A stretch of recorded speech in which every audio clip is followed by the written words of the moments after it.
Pemirsa ngarapin mengkudang pikobet pengusaha pemula menurut Kepala Dinas Penanaman Modal dan Perizinan Terpadu Satu Pintu Kabupaten Badung, Imade Agus Aryawan, sida ketambakin melarapan sistem pelayanan terintegrasi perantaraning perizinan, permodalan, miwah pemasaran.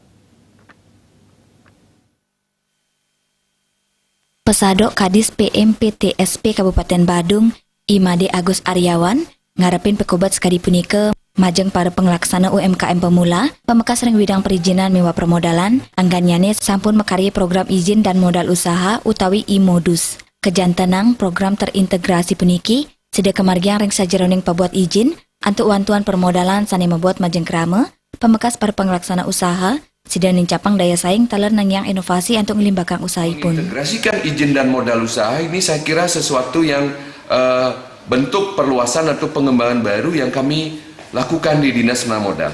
Dengan demikian, ya, kami berharap ya, masyarakat khususnya pelaku UMKM bisa berdaya saing, ya, bisa memiliki satu terobosan-terobosan untuk mengembangkan produksi dan produktivitasnya. Ya.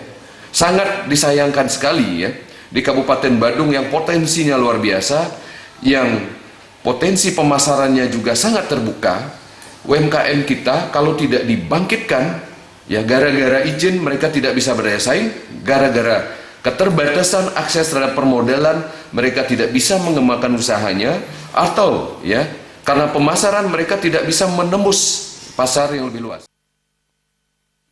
Made Agus Aryawan ngawawahin pikobat indik permodalan pacang sinarengan kewantu parantaraning lembaga perbankan miwa perkreditan sani nyokong kewentenan program Pemkat Badung, utamanya nih ring suku bunga kawusayang pinidangan. Tiosan punika, taler mangde kesarengin oleh lembaga penjaminan kredit, mawinan kantos mangkin pikobat saking pengelaksana UMKM pemula, detat kala ngerara modal usaha kekantenang nenten madue agunan untuk pinjaman ring bank.